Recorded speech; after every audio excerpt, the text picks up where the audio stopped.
Dear friends, welcome to another video of Fathoming Mind. In today's video, we are going to discuss about the violence in the movies. So we know that violence is nowadays adding an entertainment element to the movies, like the jokes or the romantic, the romance and things like that.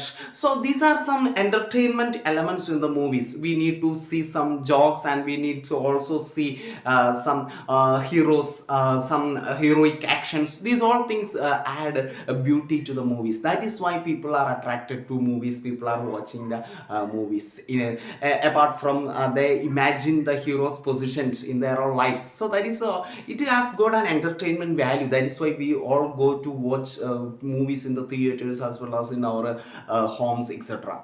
So here nowadays the violence is also an important factor. There add a lot of violence in the movies. The heroes beating the villains, or the villains beating the other people, and the policeman beating the criminals in such a brutal way. So these kind of things are watched by people, especially the age category. The children, the adolescent children, are also watching this violence in the movies. So when we end the movie, we forget everything that has happened in the movie, because it is has got only an entertainment value. And if it has got a repetitive value, only we go and watch that movie again and again. So some values are communicated through the movies, and if there are some higher values, we go and watch those movies. But when there are a lot of violence portrayed in the movies, we avoid often watching those movies.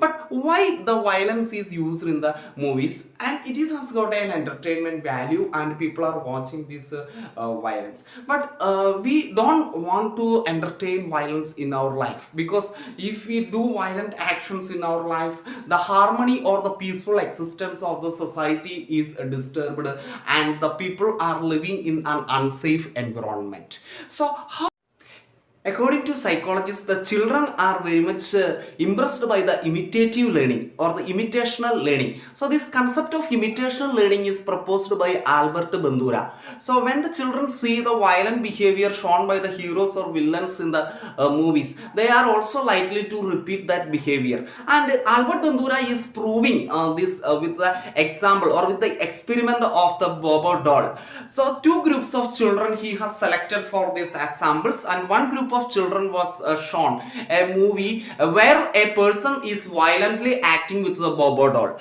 and the other group of children was shown a movie where the person is acting very peacefully with the Bobo doll. And the category of the children who were shown that movie where the person was acting violently with the Bobo doll, they started also, these children all started acting violently after watching that movie. And the other category of children who watched that the person peacefully doing with the Bobo doll, they acted very peacefully after watching that movie. So here see the differences. Whatever the children is watching, it is going sometimes to the brain, and at least for sometimes they act out or they imitate. The children always have this tendency to imitate the elders. They look at the elders, and a certain kind of behaviors that the elders are doing, they are likely to repeat. So it is very important that when the violent things are portrayed in the movies, that the children that or the category, that the audience category of children also should be considered,